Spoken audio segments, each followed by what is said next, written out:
Hey, how's it going, buddies? Thank you so much for clicking on this episode. It really does mean a lot to me that you are watching this episode. And if you enjoy it, please hit that like button, leave a comment, subscribe, share this video with your friends and family, because that's how I grow this channel. It really does help. Today's episode, I speak with James Armstrong. James is a firefighter at the department that I work at, and that's how I met him. He's a great guy. He also spent 21 years in the military. I keep saying 21 military years. I don't know why, but 21 years in the military in the Army National Guard. James is a great guy. He's funny. He makes me laugh. He's an easy guy to talk to. He's just been a great guy to have on our department. He's very positive and he's outgoing, and that's what I love to see. So I hope you guys enjoy this episode. I know I had a lot of fun doing this episode. We talk about his experience in the military. We talk about his experience as a probationary firefighter at our department. And we also talk about what he loves to do as a hobby, which is fishing. And he teaches me a little bit about fishing and what to look for and what he likes to fish and his biggest fish that he's caught. So if you want to hear about that, just stick around to the end. All right, guys, I hope you enjoyed this episode. James, dude, thanks for making it all the way up north here from the deep south where you came from. Hey, not a problem. Not a problem. Appreciate you having me here. Yeah. Well, James, tell me about yourself. Tell all the listeners about yourself. Well, before we start, I just want to say thanks for having me here. And I just want to take a moment, if you would, we'll just take a moment of silence for a great guy that we both recently lost.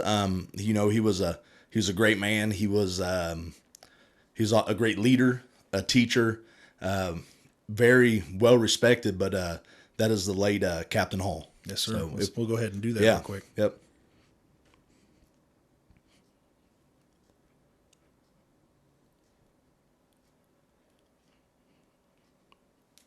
That's beautiful, man. Yeah. That's a great way to start this. Yeah, well, hey, God. pay the respects to the people that have taught us. That's the way I see it. That's beautiful. Well, So, perfect, man. Well, thank you so much Yeah. for coming on here and saying yes. I know it's been a little bit of a time frame that we've had to work with to get together, but I'm glad that you're able to do it. So you served in the National Guard, Correct. for how many years? It was 20 years. Well, just almost 21 years. It was 21 years. 10 of that, 12 of that active duty time. Whether that be deployments or on certain missions that they would have me go on just to help out or to go train people. Sometimes it was, abroad, whatnot. So Abroad or Yeah. abroad? Well, it depends on who you ask. It depends on which side of the Mason-Dixon line you're from, I guess. So Mason Dixon. yeah, so it was good stuff. 17 years old, enlisted in the military. My parents had to sign the paperwork to let me go. Went to basic training. Got up there the first time to MEPS. Knew I was going to Fort Leonard Wood. Got up there. I had a knee surgery done that year. At 17? At 17, yeah. So I had a knee surgery done because of wrestling. So a kid, What'd you do to it? Well, a kid took me down the mat. When he did, my knee went one way, my leg went the other. So it was, it was cut it open, get some the orthoscopy. Orthoscopy? Yeah, orthoscopy done. I have to no it. idea. Yeah, and it was a healing process. Went through all that. Went up to MEPS. Gave them the documents, and they're like, "Well, we're just gonna have to delay you." It was kind of a bummer because I was going in between my junior and senior year. So I waited. We waited until after my senior year was done. I graduated, went to Fort Benning instead. It's a good place And where is Fort Benning? in Georgia. Georgia. Yeah. So Is that where you got your Southern accent? no, that's not where I got my Southern accent. Everybody says I got a Southern accent. I just don't hear it. You know, maybe you'll hear it once you watch this. I might. No, I spent, when I was growing up, spent a lot of my summers in Tennessee. My grandparents lived down there, so every summer I go to Tennessee, stay down there for the whole summer, golf with my grandpa. That's what we did Monday through Friday. That is cool. Saturday, Sundays was our days off. Met a lot of nice people, older people. There was a guy down there that my grandpa was a retired Air Force vet. He had all his buddies were, retired military. So, got to interact with them, hear their stories, so it just kind of progressed from there. I wouldn't say it was something that I always look forward to doing, but now that I've done it, I'm glad that I did do it. I see, everything that's going on with people today and stuff like that. No, the lack of discipline, the lack of structure, stuff like that. And I think that, man, I'm glad I chose the path that I did to work hard, to earn everything that, that I've gotten so far. It's nothing free. Nothing's been handed to me. Now, has there been times where stuff's been easier to get than others? Absolutely. I think everybody has that opportunity. But I also think everybody has the opportunity, if they work hard, that it pays off in the end. 5 years ago, I wouldn't have thought that I'd be living where I'm living at now, driving what I drive, doing what I'm doing, just loving life, So it's paid off. The hard work's paid off, and I'm starting to see those rewards come out of it. So which is great. That's awesome, man. So with you talking about with your driving, what you're driving now. So let's go ahead. You retired from the military. Correct. And how many years of service? 21? 21. 21 years in the military. Thank you for your service, sir. I appreciate it. Yeah. Hey, you're a hero. American hero.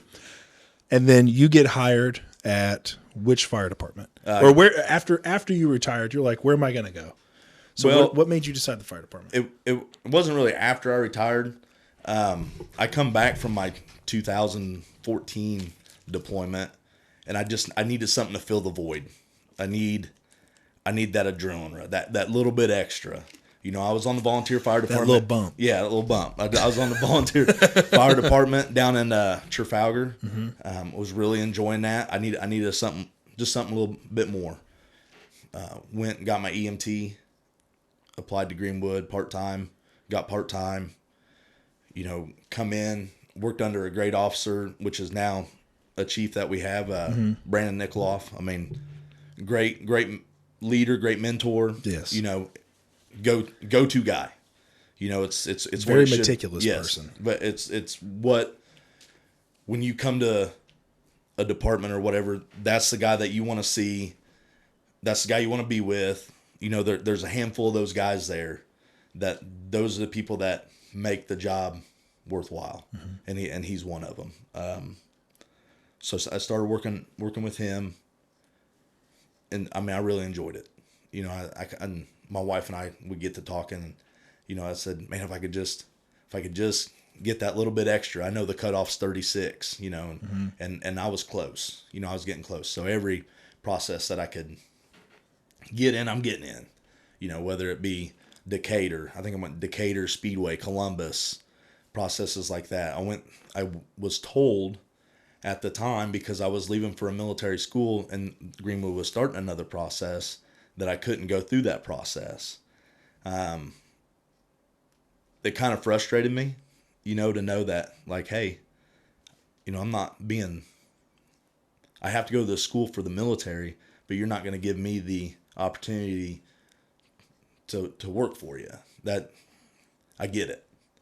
I've been told no a lot throughout my military career, as far as other opportunities. Well, that just pisses me off, makes me work harder. It's the whole rebellious thing, I'll show you, oh, you're going to tell me no? I got you. I'll get you. We'll play catch up. We'll meet later on.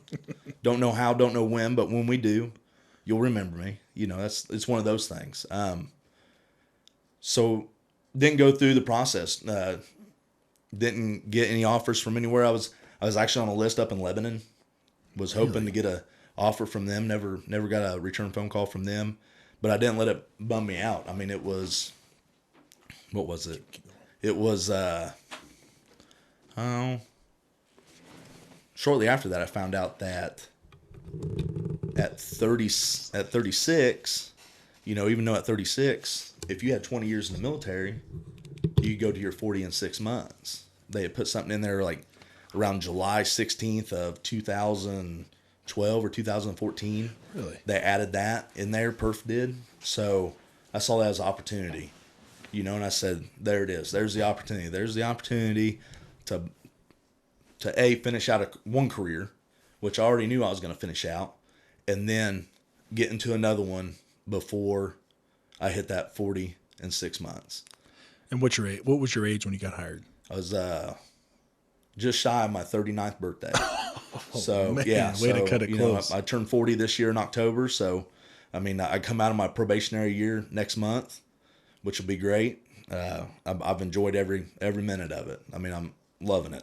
So let's go ahead and talk about, you were just coming out of 21 years in the military. What was your rank? Just say your rank, and then I'll ask the rest of my question. I was an E7 Sergeant First Class.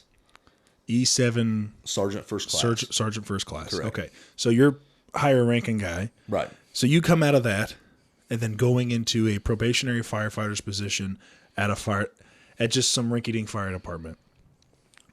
What was your mentality for the first few months? Did you ever have those types of feelings of, oh man, I've got a lot of time under my belt.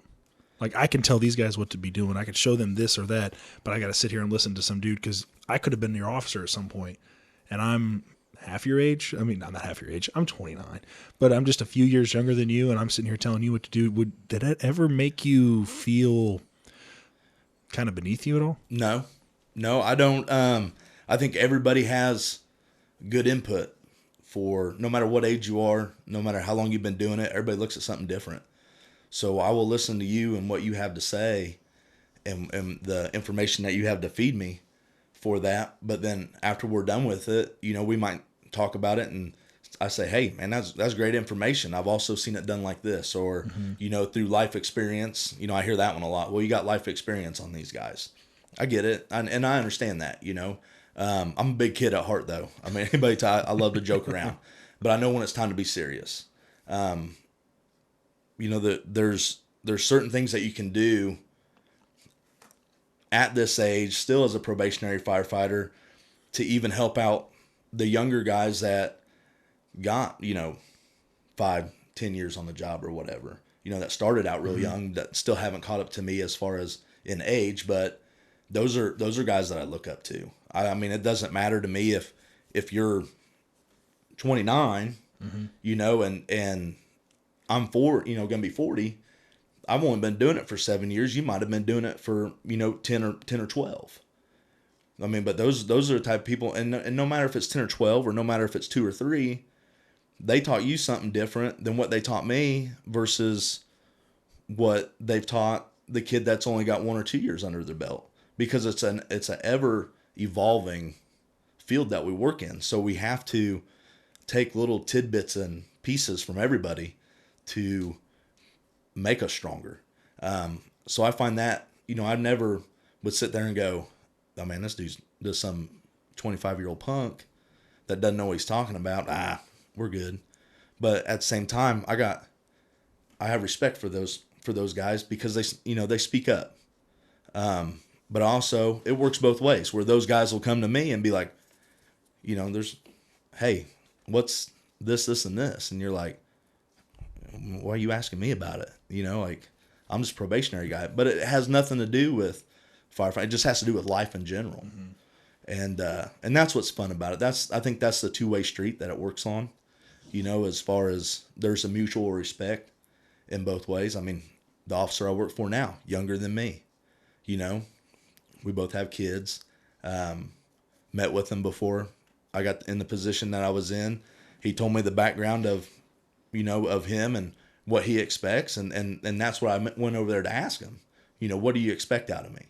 You know, coming in here as a probationary firefighter that's going to be an engineer, which is probably hardly ever heard of. You know, I'm not trying to toot my own horn, but I mean, I've never heard of someone else coming in as a probationary firefighter getting to be an engineer in their first year. And then also on top of that, being cleared to ride the seat and doing stuff like that. I mean, to me, that's a great compliment, that someone can come up to me and say, hey, we trust you enough to do this. Not necessarily trust you enough, but we have enough faith in you. We have enough faith in you, not just because you're qualified, certified on paper, but Correct. You know, here you go. You know, and people can look at it a couple different ways. I look at it as it's a lot of other people's losses to not go and work for this guy, because I don't think anybody ever took the time to see who this person really is. Now, if I was to sit here and tell you the conversation we had from day one, Most people would probably agree with what this person said, but I have yet to see that. And and for a guy to say, hey, I enjoy coming back to work every third day. This, that, and the other, man, that makes you feel great. It makes you feel great about yourself. Makes you feel great about the crew that you got. You got other guys that are like, man, where were you guys at? Well, we were at station. Well, how in the world did you get all the way across town and beat us into our own district? It's because we hustle. And that's what we do. I call ourselves, we're four misfits pretty much that, no one else knew what to do with because we weren't, three of us weren't able to bid. Mm-hmm. So we got put with, our officer that we have now, and we're kicking ass. I mean, I'll straight up say it, and I would put just about us up against anybody else, and we'll hang with them. It's not a problem. I mean, that might be cocky and arrogant, but it's how it should be. At the end of the day, yeah, exactly. I think if you can take four guys that have never worked together and make a strong team and go out there and just kick everybody else's ass, hey, there you go. What more can you ask for? And have fun while you're doing it. Have fun while you're doing it, and then other people look at that and go, man, I never knew that about them, or I never knew how come they get along, or how come they're doing it with so much compassion, and so much heart and stuff like that. It's because we joke around, we don't get our feelings hurt, and we catch jobs, right? That's what it's about. It's about catching jobs, not feelings. Yeah, every day. And that's the thing. And that's where we have fun at. We go out there and we just, we want to go pull hose. We'll mark out and we'll go pull hose all day. Mm-hmm. But that's what we enjoy doing. That's part of the job. That's what makes us professionals. I think a lot of people have lost sight of that. I think there's a lot of people that are coming into this profession, as a professional firefighter, and to them it's just another job. It's just I'm here every third day to get paid. When I leave here, I go spend 2 other days at my other job that, pays me more than this one, but I dedicate more time to. Man, that's horse shit. I mean, I got another job outside of here, and my boss takes care of me, wholeheartedly. Knows I have a family, knows what I do, respects what I do. And, that's hard to find. But he knows, because we had that talk, that, the department is my full-time job, and that comes first. And he has no issue with that. So, on top of that, I mean, that makes it great too, because if there's overtime to be had or something comes up or, get a late run, he understands. Yeah. So that's great. It's the hustle though. That's the thing. I seen a thing today. It said, and it's kind of funny, really, to me. It said, have you ever heard a crackhead said they're not going to smoke crack today? It's like, no, they always find a way, right? So you ask yourself, are you going to let a crackhead out hustle you today? Well, absolutely not. I'm going to get out there and get it just as much as he is to get the next one, right? So, I mean, that's the thing. That's the thing that crackhead hustle you today. Yeah, exactly. So, I mean, if that's, I mean, let's say that though, because if you're not out there hustling, man, that crackhead's better than you at the end of the day. How's that make you feel? You know what I mean? So.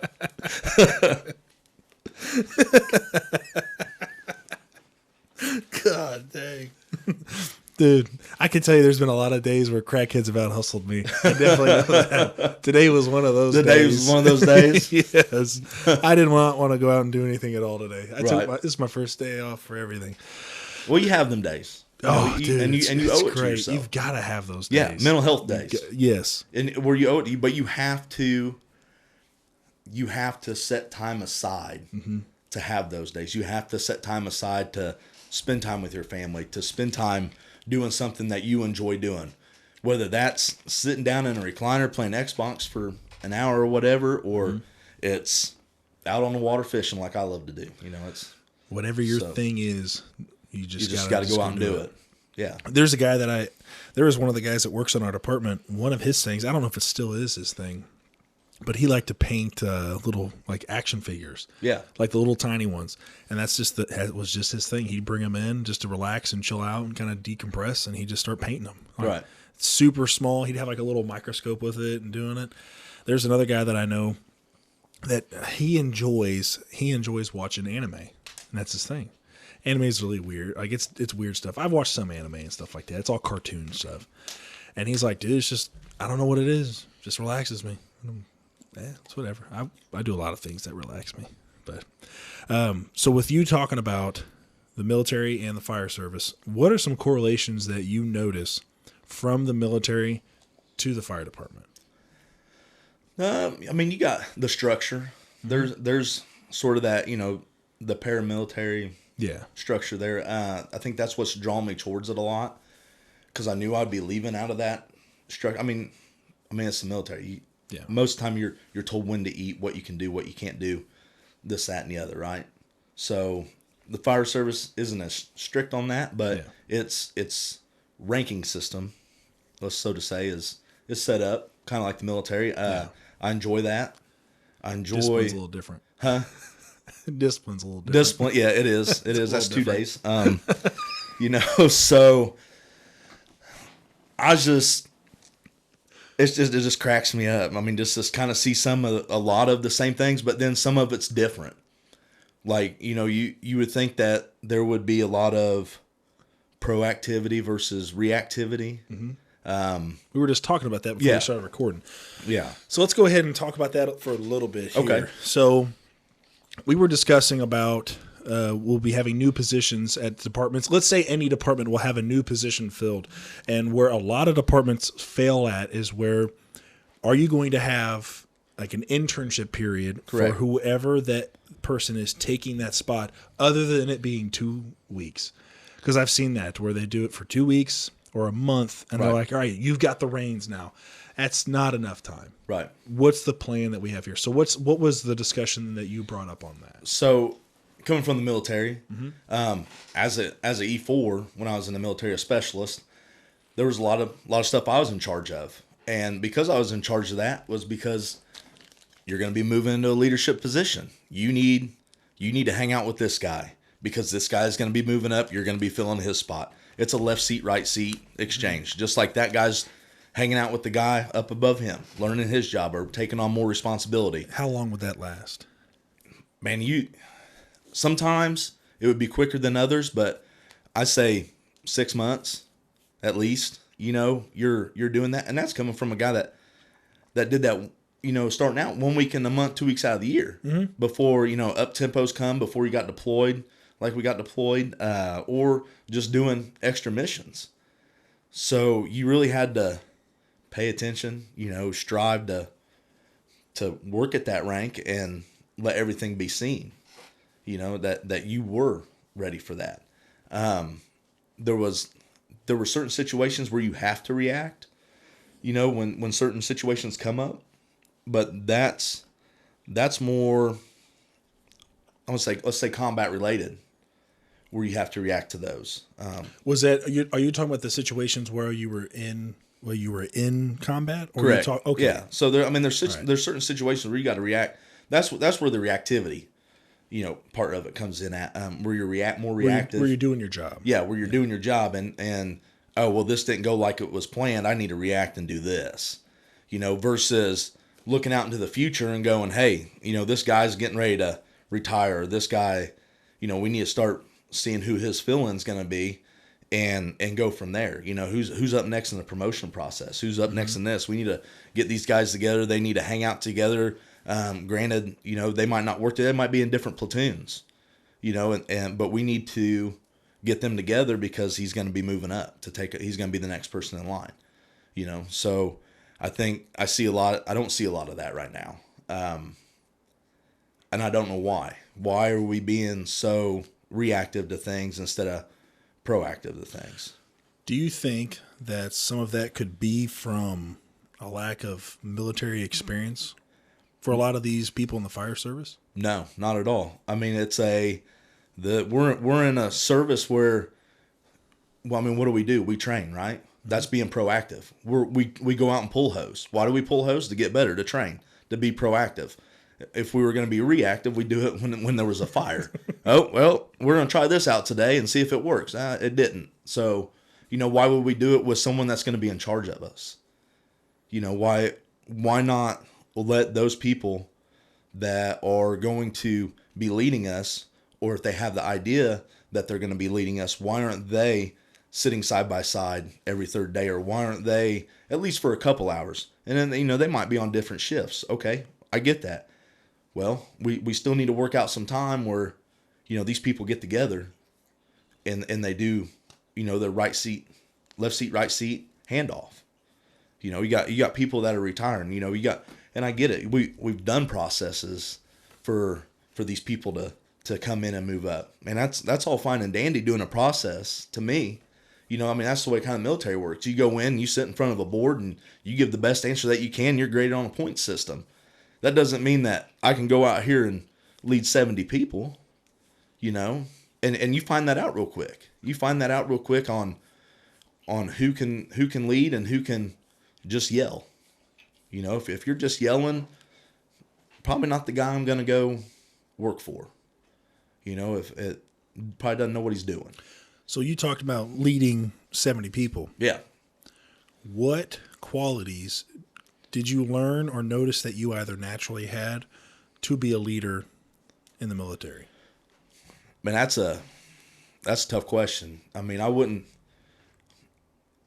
by far not the greatest leader there ever was. There's other, Well, obviously, yeah. There's going to be tons. There's going to be tons of other people. Not saying you're bad at all. I'm saying but it's a learning experience. It's a challenge. Every day's a challenge.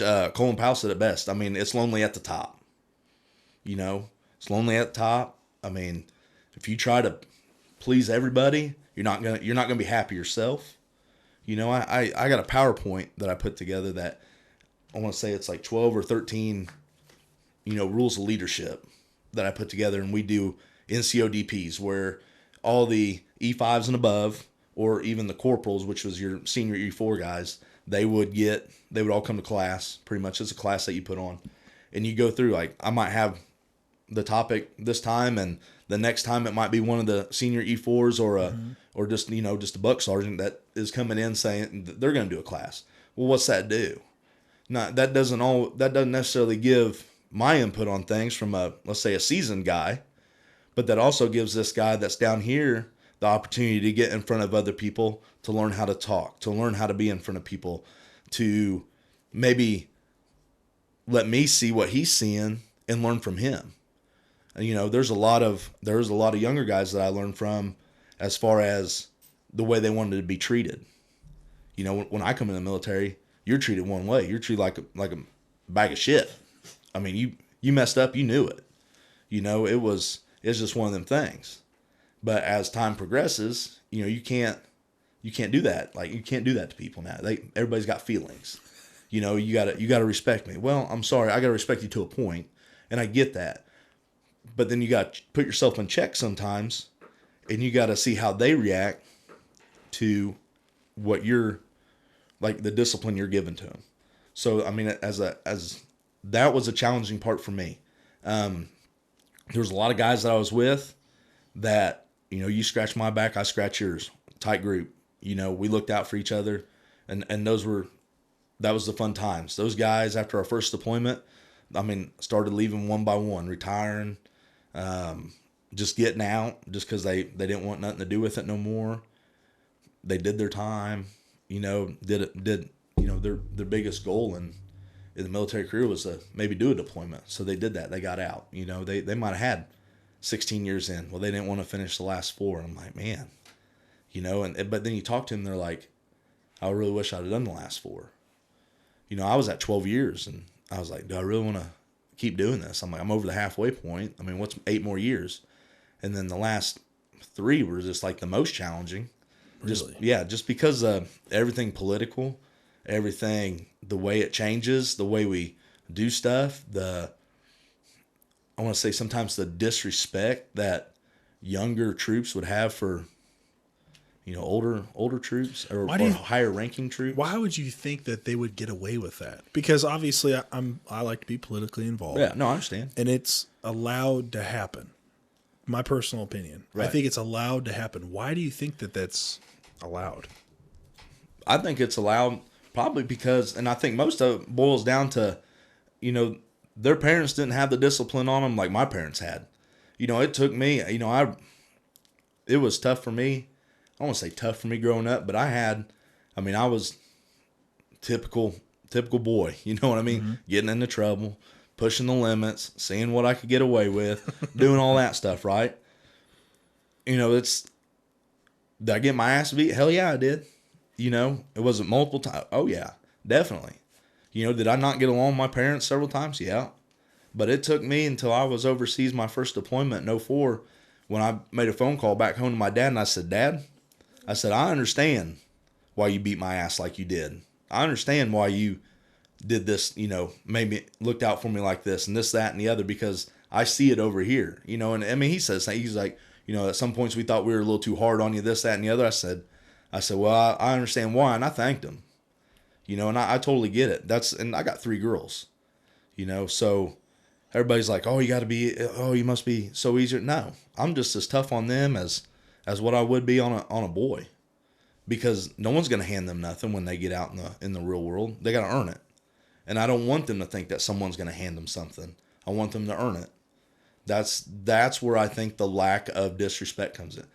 Or the lack of respect comes in. And every all of them, they're disrespectful because they didn't get shit beat out of them. I mean, that's really what, they didn't get a good ass whooping to keep them in line. And that's the thing. That reminds me, when you say they didn't get their shit beat out of them, that reminds me of like a lot of the bullies today. They'll continue to bully, especially like online bullying. Yeah. Because what happened when you were a bully in school back when we were in school? But it was toe to toe. You're going to fight. Yeah. You're going to fight somebody, and you're going to stand up to that person. And once you knock that bully out, or if he knocks you out, you still put a couple of licks on him. I mean, absolutely. Now it's just keyboard warriors, man. It's keyboard warriors, and they're not getting their asses whipped. Yeah. That's the biggest thing. There's a couple times I've seen it where it's like, God, that guy just needs his ass kicked. And it sounds so bad to say it because you're like, oh my God, he's for violence. But it's not for just violence. It's because the only way you can get somebody to shut up and quit being a dick is if you just beat the crap out of them real quick. Right. You just knock them down a peg, and then they get humbled, and they realize, like, oh, my God, okay, I'm not invincible. Right. People have been letting this slide and letting this happen for too long. And you let it slide and happen for too long, this guy just keeps growing into more of a dick each and every day. Correct. And treats people like trash. And then now we have more of a generation of younger kids that are doing that because they can get away with a lot of the stuff. I'm not going to say where or who because it's pretty close to me, but I was standing out somewhere, and I heard a 9-year-old boy say to a 5-year-old girl, now I'm going to cuss here, so if you have kids, I'm giving you the opportunity to mute it. Okay. He goes, shut the fuck up, you fat bitch, is what he said to that 5-year-old girl. And the dad was standing right there. And I literally looked at him. I looked at the kid, looked back at him, and I said, are you going to beat his ass? And he goes, just shakes his head. I'm like, oh my gosh.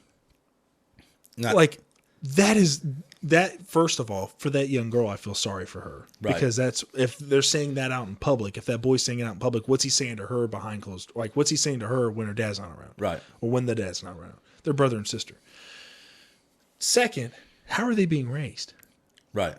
And that's the generation that's raising kids now. That's just letting that slide. Right. And it's not just that, but what happens when that girl gets older? Mm-hmm. That girl's younger, right? And that girl's younger. So what does she think now that, does the dad do that inside the house? Mm-hmm. Does the dad do that to the mom? I guess this is normal. This is normal. So this is the way that I'm supposed to be treated.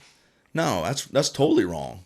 And that's why I tell my girls. I said, if you can't find someone that treats you the way I treat your mom, then don't be with them. Me and your mom are going to have some arguments. We're not always going to see eye to eye. Yeah. You know what I mean? But what are we doing most of the time? Yeah, sometimes she falls down the stairs. Yeah. That's a joke. Yeah. It's a door. And that's why I said I come home, I kiss the dog, smack the old lady, let her know where she stands in the relationship. No, that's another joke. You know what I mean? But no, I tell that to my wife too. I tell that, when we're out in public, when people ask me how it's going, I say, well, this is the way it is, and even going to appointments, my kids see it. Oh, is this your wife? Well, she says She says that she is today. I don't know. She's just some strange lady that showed up and decided to tag along or asked me to come to this appointment. You know, and I did that to her when I think it was our second daughter. It was I was at the appointment. And they said, "Oh, you must be the father." I said, "Well, she tells me I am, so I'm not." That's why I think we're here to find out, aren't we? And she's like, "Oh my gosh, I can't believe you said that." You know, I'm like, "What? You got to lighten the situation because everybody's tense in those situations." Yeah. Oh, yeah. You know what I mean? So have some fun with it. You know, because that person that comes in there, they might just be just in a stressful situation as well. Lighten the mood up with a joke. Like, Jiminy Christmas. I mean, it's, come on. There's some people out there that just cannot get, like, obviously we've worked together a few times. Yeah. I love to laugh. And I love to say stupid things all the time. I don't say a whole lot of stupid things on here because it's recorded. Right. I understand. And it's kind of like, if a joke runs flat, because I was just sitting there thinking about this. I'm like, man, I need, like, if only I would crack some jokes during the podcast, like, that would just be, the people would, like, whoever's listening to it would enjoy it and get a laugh.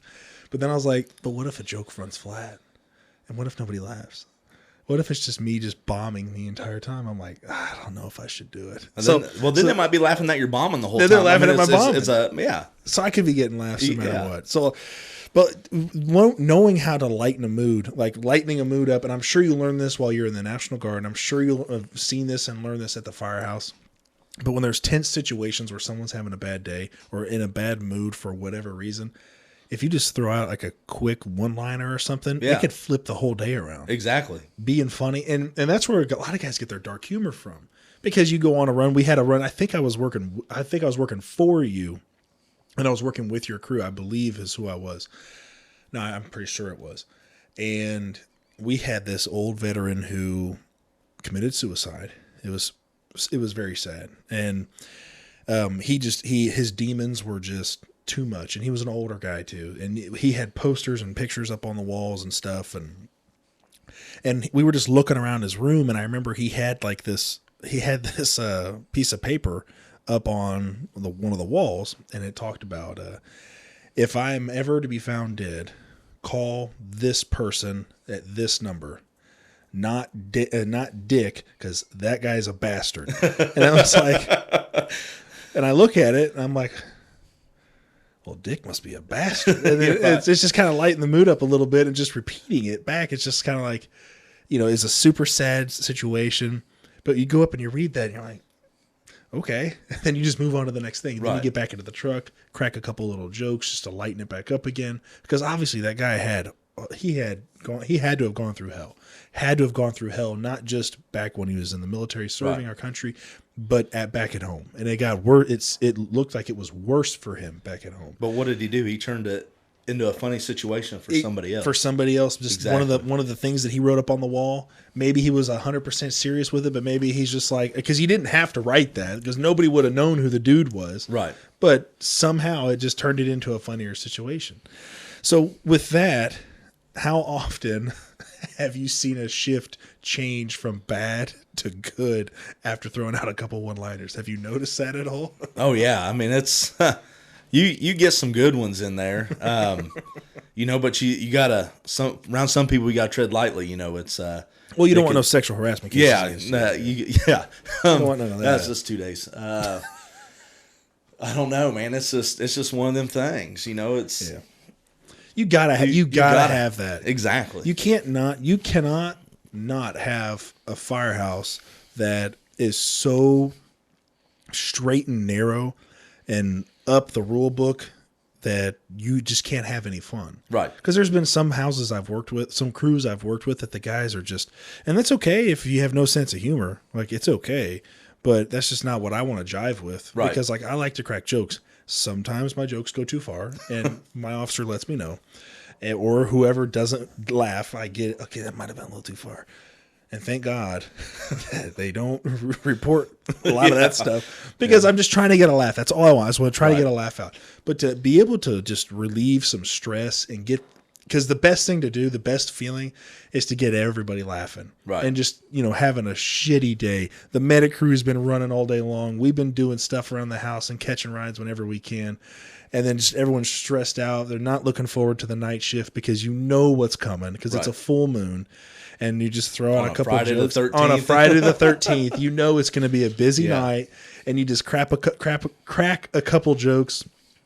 and it just changes the entire mood. Right. And then, dude, eating dinner together. I mean, we eat lunch together, but we all eat separate food. But we eat dinner together, dude, and you make some good food. Dude, you make some real good food. What's your favorite meal you like to make at the firehouse? Man, that's a tough one.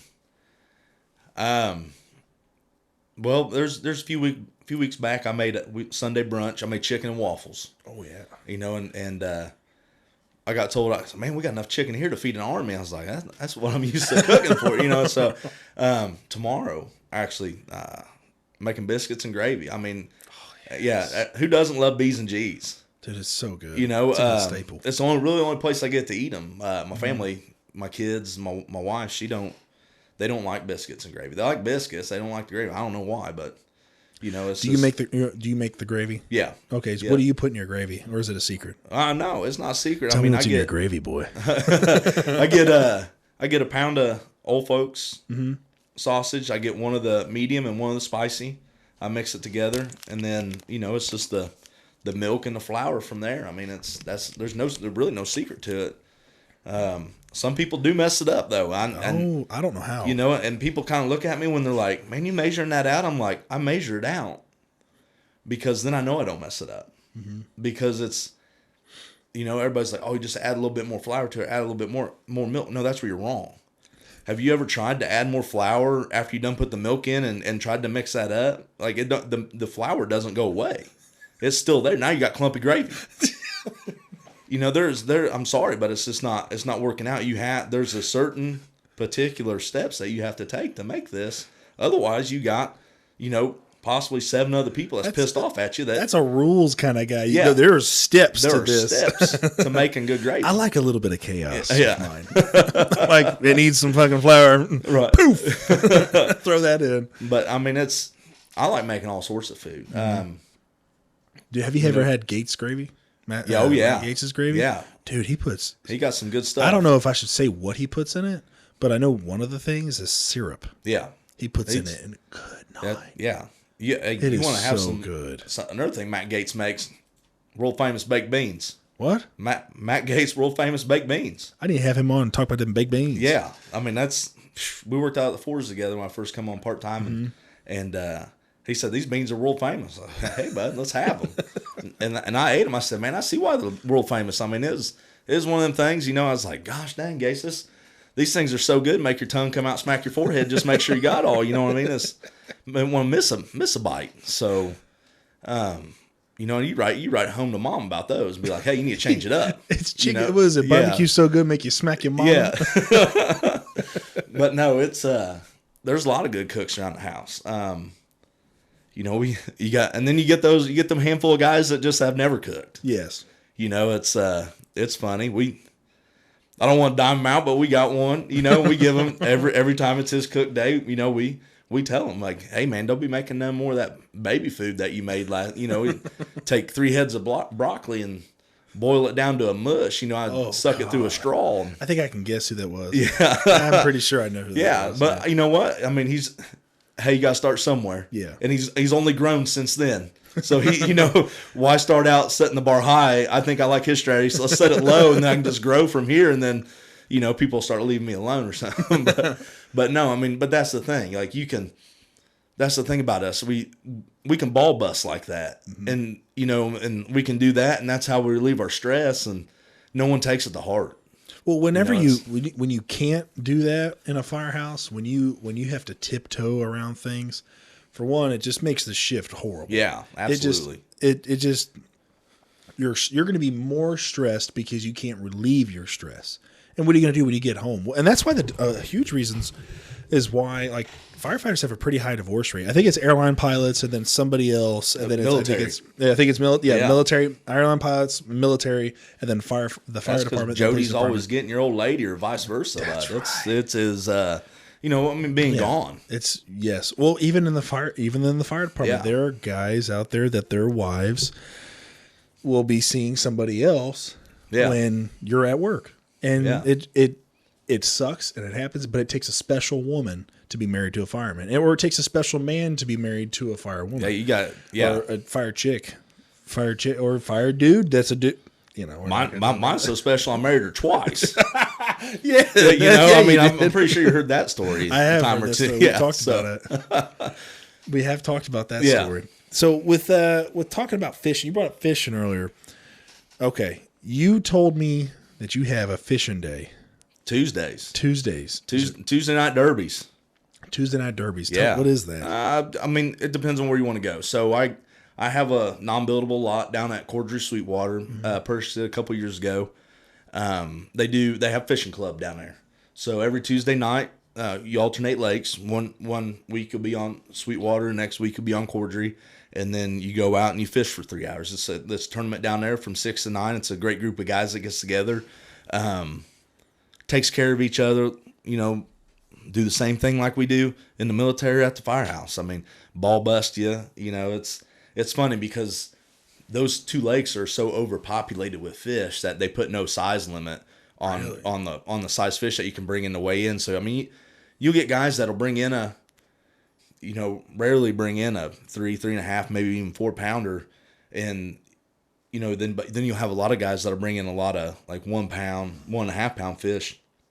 Every once in a while, that one guy, he might only catch one fish, and he weighed it in. It lays like 0.68 ounces. I'm like, dude, you really weighed that in? Like, he's like, yeah, man, I want to get my points. I'm like, bro, 0.68 ounce. Like, I mean, you can't even. That's a chicken nugget, like or a fish nugget at that. It's not even. You couldn't even make a sandwich out of it.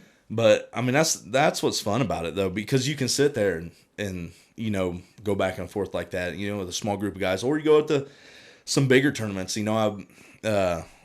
Best buddy of mine, Mark Dunn. I mean, I fished with him up at Geist, a few times, or we've been a lot of different places fishing. We'd make a trip down to Gunnersville every year and fish. That was something that was neat for me. I mean, he was the one that I used to fish when I was younger with my grandpa, and stuff like that. My grandpa passed away. They used to live on Lamb Lake.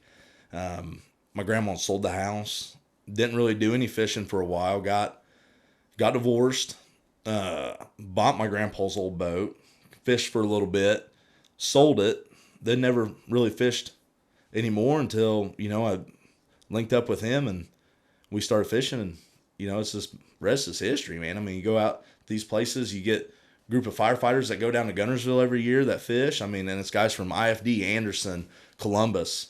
Just going down to fit, just hanging out, man. Doing what, I don't want to say what guys like do, but just that is, to me, what makes it a family. When you can go and you have these guys that you can go fishing for 8 hours, 10 hours a day from sun up to sundown, then come back, go out to eat at the Blue Cat, that we call it, or some other place, and go out on a town and shut the town down at 3 o'clock in the morning, then get ready to head back, to Indiana at 5 or 6 o'clock the next day and hardly get any sleep. But you're just shooting the shit the whole time about different stuff that's happened, whether it be at IFD, whether it be out at Anderson Fire, whether it be down at Columbus, it's great. Just the experiences that everybody has, so that is my mental release from everything that I do. Whether it be for that 3 hours on a Tuesday night, or whether it be for, 8 to 10 hours on a Saturday or a Sunday going out and fishing. I mean, it's relaxing. A lot of people want to catch fish when they go out. I'll tell you right now, not every time I go out, I catch fish. A lot of people look at my Instagram and be like, man, this dude catches monsters, this, that, and the other, no, it ain't like that. Like the past 3 tournaments I've been in, I blanked, and it's humbling, but I'm out there for more than that. I'm out there for peace of mind. I'm out there because, where I'm fishing at, the scenery is so great, to watch the sunset or coming into work in the morning and watching the sunrise. It's those small things like that make it for me, that I know that, man, I've made it. Like, this is great. I have, it humbles yourself. Especially, we'll go back and what we were talking about from being overseas, watching how people live over there and seeing what little they got. I think that if there were more people that experienced that, we wouldn't have a lot of what we got going on today going on.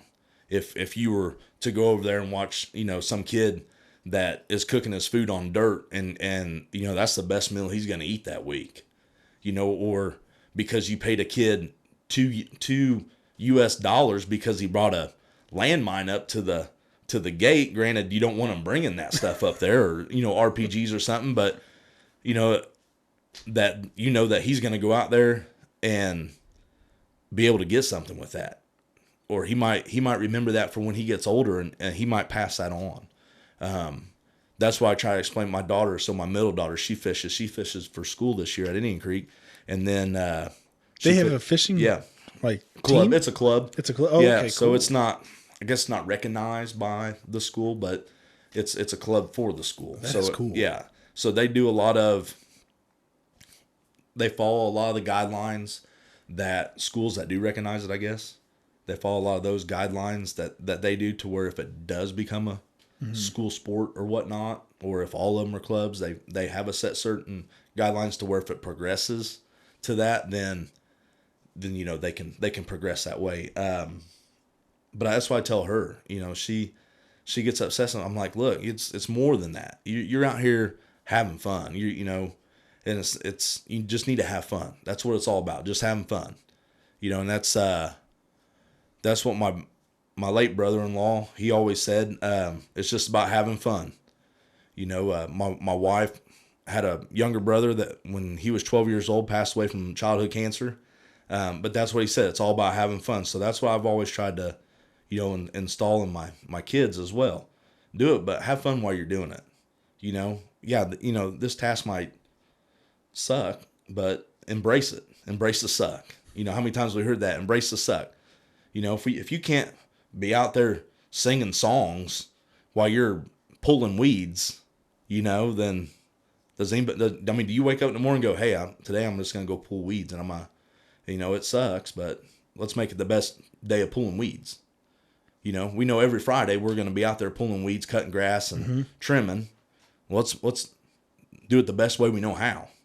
Let's either get the stereo going and listen to music while we're doing it, or chase each other around and hit each other with the blower, while you're trying to do something, or something like, you know what I mean?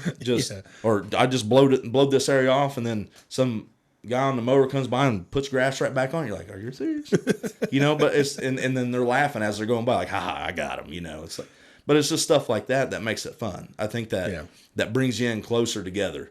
But no, it's the fishing, man. That's, if you've never just been able to go out and just, I don't care if you just throw a fishing line in the water and let it set, and not even know what you're doing, but just take in what's around you.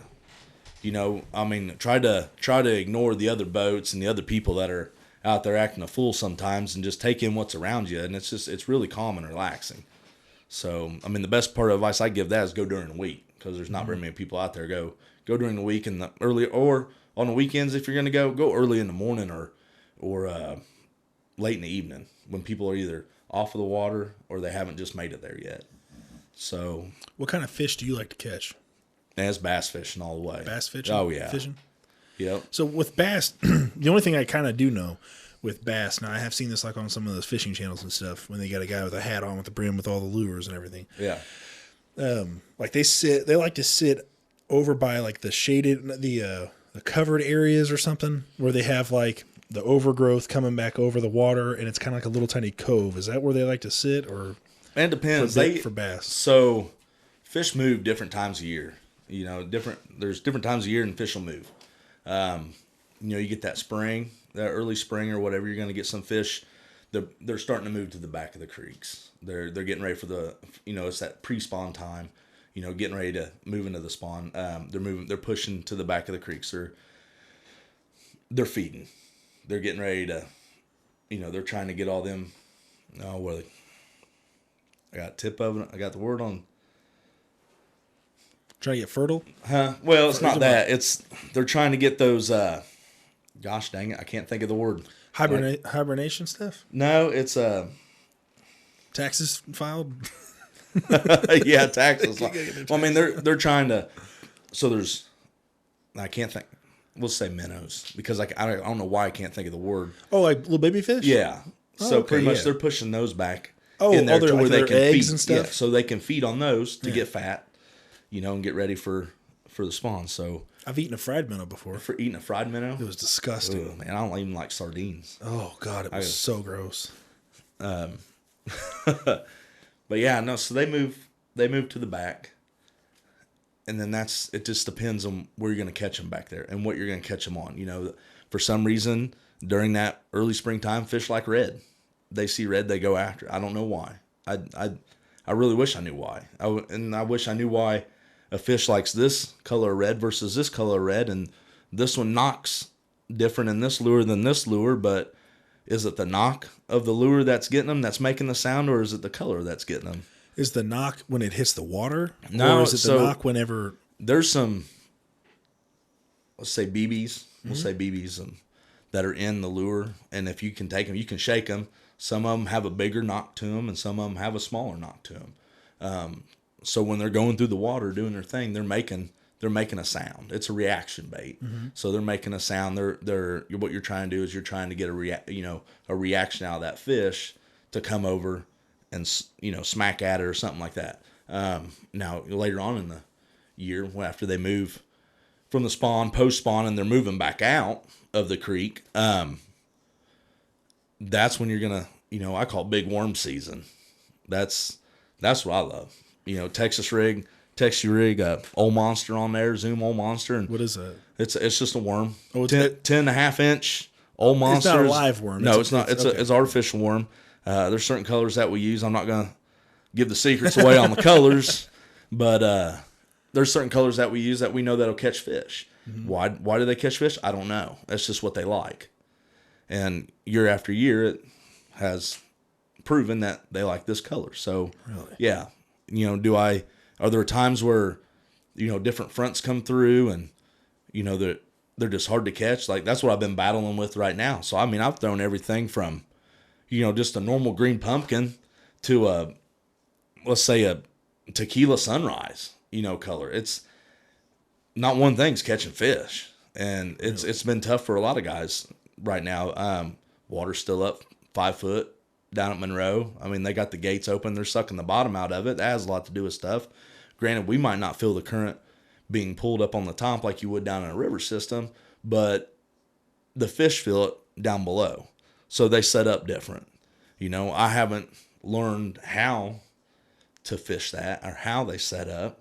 There were some guys that we caught up with down there at Gunnersville that were from up north, and they said, hey, when they're pulling at this rate, this is how they're going to do it. When they're pulling at this rate, you might as well not even fish because they're just going to be stagnant because they're pulling so hard. And, and it's okay. That's stuff that you learn that people talk about to you and everything. But that was getting to know some guys and, this, that, and the other. And then they kind of come out with it. It's not like going over and I don't know what you compare it to, doing something that's just common knowledge. It's there's a lot of secrets in there. And people don't give them secrets out very. Why do you think that? Because they want to catch fish. So they're wanting to catch that big huge bass is what they're wanting. So they don't want to tell anybody anything. Yeah, they're gonna get that. There's that big mama on there, and that's what they want. Whether it be a wall hanger or not. They want to catch that big fish, especially if you're in a tournament. That pays out some money. You might go from small tournaments like where I fish at that might pay out $80 to $100 to bigger tournaments that I fished in that'll pay you $5-6 grand. So wow. Yeah, you're going from a tournament though that cost you $20 to get in to a tournament that costs you $150 to get in. Wow. So it's it could be that big payday for you. You just never know. What would be a good size fish to mount up on a wall? Like for you, what would it be worth? Like how big does the fish have to be, like length or weight for you to mount it? And what kind? Well, it's definitely, so when I was younger, I went deep sea fishing down in Florida with a buddy of mine, caught a bonita, little tuna is what they call it. Little tuna? Yeah. Caught one of those. It was 24 inches long. I thought it was the neatest thing ever. At that time, Bonita? I think Bonita. Bene? Yeah, Bennetta or something like that. Bonita. Little tuna is what I remember that guy calling it. Okay. And, they cut it up and used it for shark bait that night. But they're like, hey, do you want to get a replica made of this? I tried calling my dad. I was 7 or 8 years old at the time. I tried calling my dad, trying to, and never got an answer from him, this, that, and the other. And I said, you know what? Just go ahead and do it. So they went ahead and mounted it. I didn't think it was going to cost that much money. Like what's a lot of money to a 7, 8 year old? You know what I mean? Like I didn't have the concept of it. Come to find out it was like $300 some bucks. I was like, well, better not ever do that again. But no, and I had that fish for a long time. It was always a funny conversation. But no, I say a fish now. I mean, it's got to go 6+. Probably 6+ pounds. 6+ pounds. Yeah. See, to me, that just doesn't sound like it's such a big fish. Is that a big fish normally, or to me it is? I mean, when you're used to catching dinks, I mean, you used to catching dinks, and then you catch that big old ditch pickle like that. It's just you're like, man, I got to do something with this thing, rather than just take a picture with it. No, I like to throw those ones back to you. I mean, it'd have to be something real special. Like if I was out with my daughter fishing, or if I was out with, I do Brandon Barrett. Sorry. I had Brandon Bennett on here too. Yeah. Brandon Barrett, a friend of mine down in Bloomington. Mm-hmm. I fish. Sometimes I'll fish his Wednesday night derbies down there at Monroe. He has them out of Moores Creek, but he puts on a thing. It's called Cast for Kids. It's where you take handicapped kids out. That's cool. And you take them out and you let them fish. 2 years ago, I did one of them. I borrowed a pontoon boat from the actual, I think he was chief of police at the time down there at Trafalgar, and borrowed his pontoon boat, went down there, and it was a 12-year-old? I think it'd be 12-year-old girl named Jocelyn that was in a wheelchair, and took her out to fish. Her biggest thing was, I caught 1 fish last year. I just want to be able to catch 2 fish. I said, let's see if we can make that happen, and we get out there, and I could see the weather. It was changing, this, that, and the other. And I was just like, oh man, we haven't even caught a fish yet. And I knew it was getting ready to start downpouring. So I put the canopy up on the pontoon, and she moved her wheelchair back in there, and her dad was with her and everything. We're hanging out, and she's still fishing, and that rain come in and it come down, and I looked at her. I said, hey, I know all them other kids are probably headed back, but I said, we got a canopy on this. If you want to stay out here and fish, I'll stay out here and fish with you, or we can head back. I said, it is your day. It's totally up to you. She said, you know what? She said, we're going to stay out here. I want to catch some fish. I said, that a girl. We wound up catching 12 fish. Are you serious? Yeah, that day. I mean, she had the time of her life. I mean, to me, that's an eye-opener, man. I mean, something I take for granted, being able to go out and fish whenever I want to her catching 12 little bitty bluegill that, wouldn't amount to, maybe feeding you a snack for a week or something. You know what I mean? To her having the time of her life, man, that's a game changer. Was it all bluegill that she caught? It was all bluegill. Do you think that it could have been the same stupid bluegill? It wasn't. It wasn't. That would be so embarrassing. I don't know, man. It would be. It would. But if that was the case, like, that's the same damn fish. But I wasn't gonna tell her that if it was. It's a new fish each time. She's having the time of her life. Do you think fish would see it as like an alien abduction whenever their buddy is taken? Like, what do you think is going through a fish's mind? Because in my head, I'm sitting there thinking, if I was to witness you standing next to me and a snack comes up and you're just like, oh, like that, and you just get taken up. I'm like, what just happened? What is a fish gonna? What's a fish gonna think? See that, and that's the thing. Like, that's what I don't know. Like, who's done these studies do they care? To know? That's just it. I know they say that you'll catch a fish. There's a lot of guys that say when they catch fish pre-tournament, they'll shake them off. They'll get them up towards the boat. They'll shake them off, and they'll let them go back down in the water because they haven't fully pulled them out of the water, haven't got that adrenaline rush out of them, this, that, and the other, and thrown them back where they won't bite for another 2 days. They'll shake them off in hopes that, they just go back down to where they were, and they hang out for tournament day. But then again, I mean, does that work? You know, is that a proven fact that works? You know, you don't. I mean, I don't know. You know, I mean, I think it all depends on really what the fish is feeling that day. You know, or because like some fish, I mean, dude, what does a fish think? Like, I know for me, I'm like, today I'm feeling chicken and potatoes. Yeah. And then later tonight, I might have some, cereal. So that fish comes in, and you were talking about a 10-inch worm or something. Right. And that fish is like, you know what I'm craving today? 10-inch worm. I'm craving a 10-inch worm. Yeah. And then you just so happen to have a 10-inch worm that you're dangling right in front of its face. But is that 10 or 10.5-inch worm the right color? Is it? Am I moving it the right way? Yeah. If he's like, does it have the right scent? Not as juicy as what I want. Or it's too big for me. No, thank you. Right. I think I'll pass. Yeah. I've had this happen before. Yeah, give me the 6-inch worm. Hey, just because it's smaller. Yeah. It's all about the motion that you do it too. It's the motion of the ocean. That's what hooks them. You know. So, like, what is a fish thinking? Is he I don't see. It's too much for me to think about. Yeah, it's way too much for me to think about. But you know what I do? I wind up thinking about that. I mean, I really do. When I'm not catching fish, I'm like, man, what are these fish thinking? You know, and then you got to think, what am I thinking? You know, where have they moved to? What am I not set up the right way? Am I not using the right stuff, or am I using the right stuff? I'm just not in the right area where the fish are. Or you're at, like you are where the fish are. Right. But it's just that group of fish, that village of fish, they just don't like worms. Like, what if they're like the vegetarians, but they're vegetarians against worms? Yeah. And they're like, we don't eat worms around here. Yeah. Like, that's that tribe over there. Right. Like, do they have tribes? Do fish have tribes? They're schools. Oh, schools? They're schools of fish. Sorry. I saw Finding Nemo. I should have known that. Well, they don't learn like that. I mean, it's, in that type of Dude, school. it's a school. It's a group. Oh. Yeah. Oh, it's not like high school, middle school. No. Okay.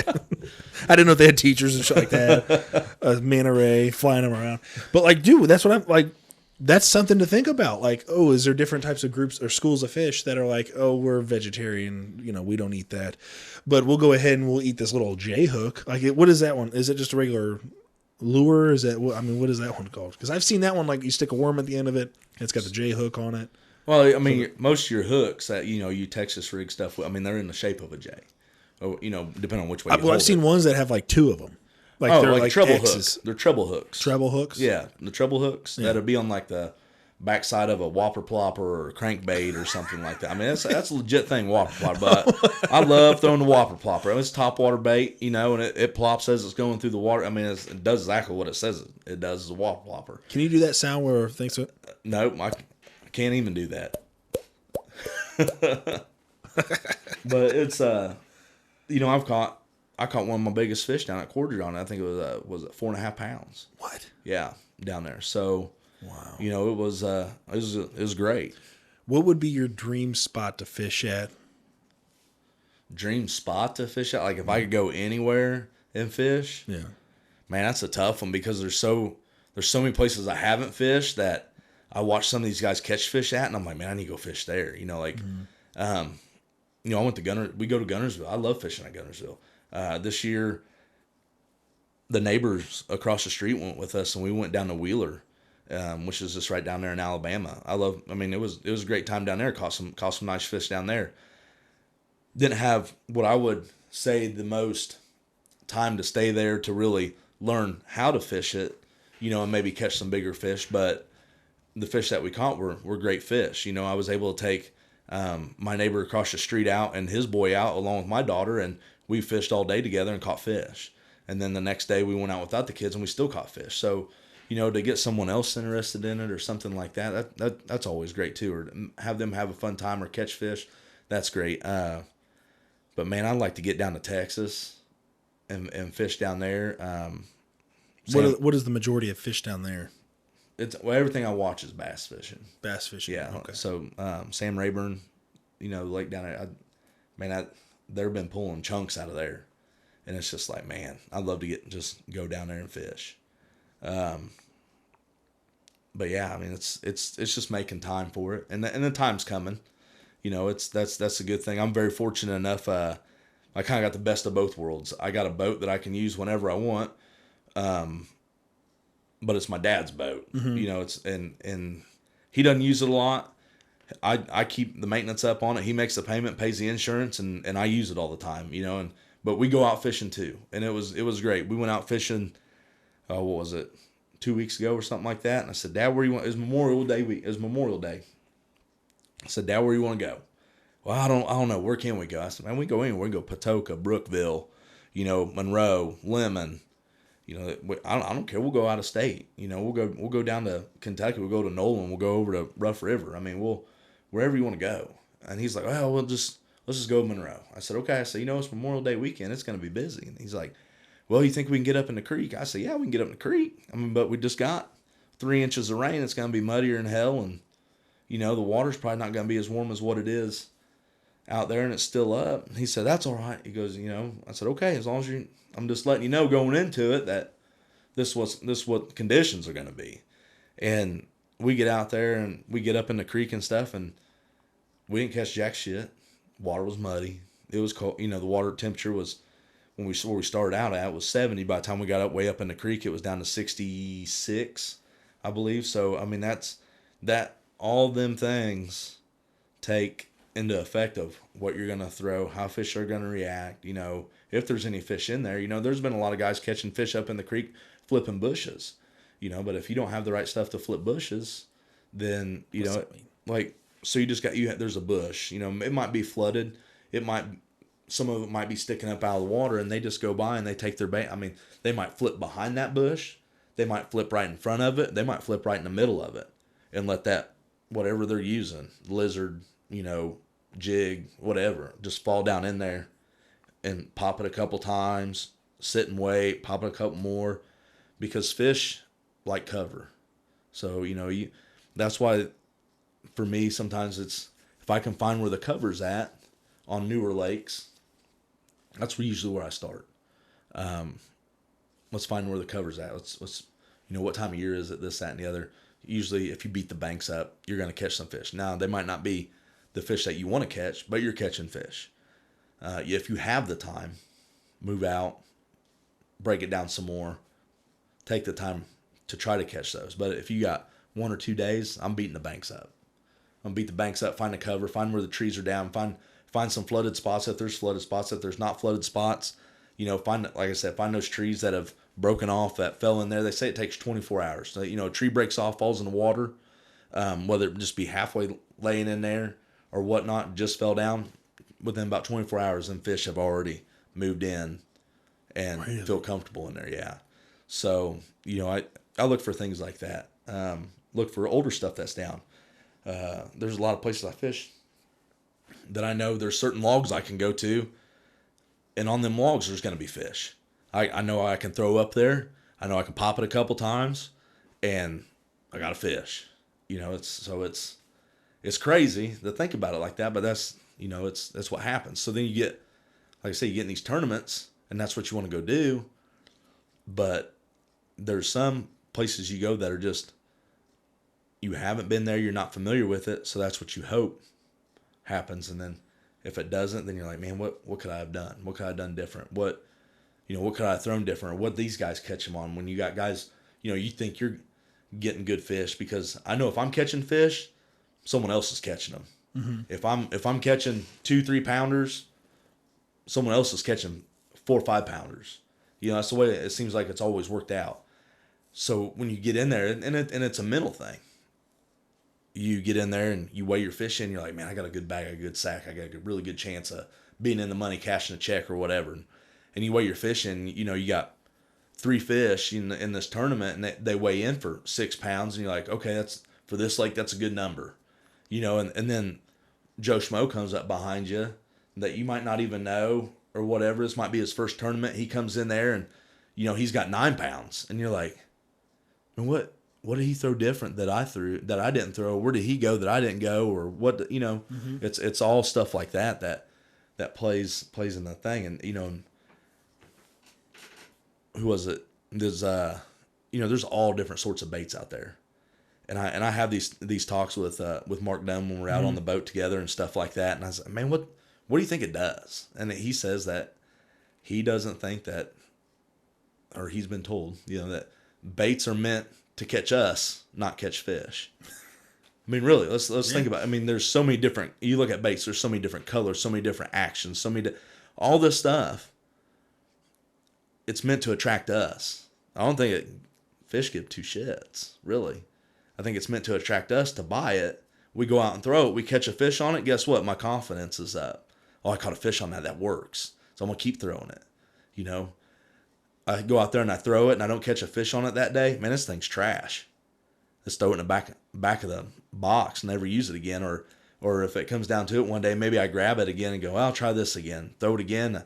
I don't catch nothing. Yep, still trash.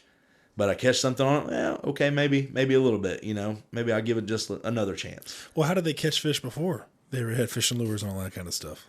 Like back with Native Americans and pilgrims. Spears, man. Spears and standing out there and screaming and throwing it. Someone taught someone that taught someone. You know, putting up a little dam and catching them there and flipping them out of the water. However they did nets. Do what grizzly bears do, man. Get out there and start swinging that paw around. Yeah. You can start doing that. No, I mean that tells you how much I know about fishing. So here's my thing that I try to tell people too. I think fishing is one of the hardest sports that there is because I don't have the technology. Some people have the technology and they can see fish on, you know, their graphs or whatever they have on their boat, but still, you don't know how that fish is reacting down there underwater. You can see it on some of these things. You can see it move towards your lure. You can actually see your lure on the graph. Really? Yeah, but to me, I still think that fishing is one of the hardest sports because you can't see what's down there. Like let's say for instance you go deer hunting. I can see, you know, deer walk through the woods, come right by me, boom, shot it, right? I can't see that fish down there. I pull up to a spot, you know, I hope there's fish there. You know, I can see on my graph that maybe there's a shadow there or something like that. I hope that's a fish. Let's throw this out there, see if it works. You know, I mean, I guess it'd be like taking a shot at a deer, but if you miss, you miss. You know, it'd be kind of like using, I guess, your bait and not catching anything, but you have a better opportunity at hitting that deer, seeing it, than what you do just flinging it out there and hoping that you're moving it the right way to attract it. Because you didn't attract that deer. You might just have been sitting in the right spot, right time. That's the way I believe when that deer comes through. Granted, you've been out there, you've seen signs of where that deer's come through. I can't see signs of where that fish come through. You know, there's a bunch of water there. Definitely not clear enough for me. Fish don't leave trails in the water. You know what I mean? That get beat down every day. Do they make beds up by the shore that you can see? Well, yeah. I mean, for when they're spawning and stuff to get sunlight on the eggs, that's probably the closest thing you're going to get to knowing that this is where fish hang out, you know? So that's where I think it makes it a little tougher and challenging. And I like that. I like being challenged like that because then it's rewarding when you do catch that one. So if there was one person in your entire lifetime that you could fish with, who would it be? Man, I'd probably say my grandpa. You know, I mean, that when I was growing up, and my grandpa passed away from, he had a tumor in his brain and whatnot. I was driving at the time, so I was 16 or 17 years old. I was 17, might not have been 18 yet. But, man, I watch him fish. We go out and fish, and I remember we were sitting there fishing one day, and he pulled this thing out. I was like, man, what in the Sam hell is that? You know, and he starts throwing this thing back and forth, and he's just working. I'm like, man, that's the neatest thing. He's fly fishing. I didn't know. You know, I thought you just... Oh, wow. Yeah, I just thought you just had, you know, took the old Zebco 33 out there, flung it out there with a worm on it, and let it sit, and the bobber goes down, you yank it up. You know, there's so much more to learn from it. But just watching him and, you know, him being up there and just doing that, you know, now looking back on it and I'm realizing what he's doing, I mean, that was just... It was amazing. You know, I bought a fly fishing setup. Don't do a whole lot of it. Still trying to learn it. You know, it's some people, maybe it comes to you a little bit more natural than others. I'm not one of those people.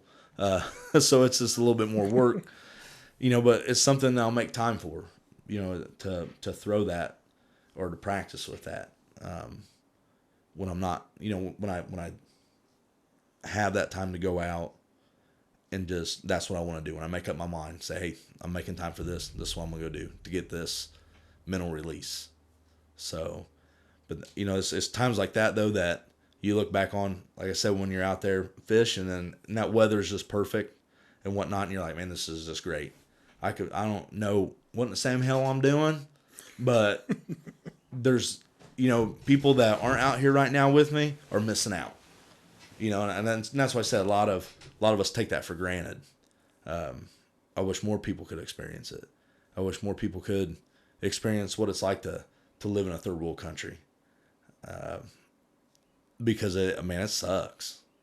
That I think a lot of it, and that's why I install and stuff like I was talking about with my kids. I'm tough on them because I've seen that stuff. I've seen what those kids, that we take for granted, having a meal every night that those kids don't get, or lack thereof, or we're going out here and eating, $25 cut of filet, and these kids over here eating whatever they can dig out of the dumpster.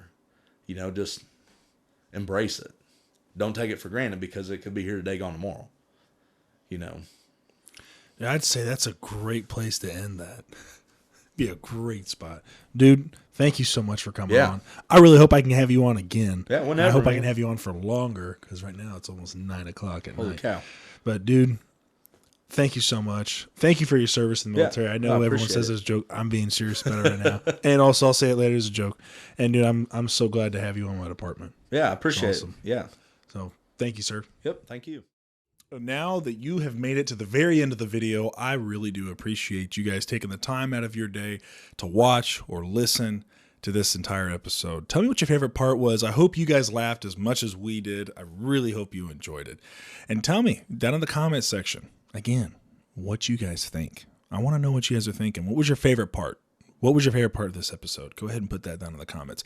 Don't forget to like, comment, subscribe, share this video with your friends. You better do it. If you don't do it, I won't know about it. But if you do it, I might know about it. Probably won't know about it. But still, pretty cool to me. All right, guys, I hope you have a blessed week, and I hope to see you next time.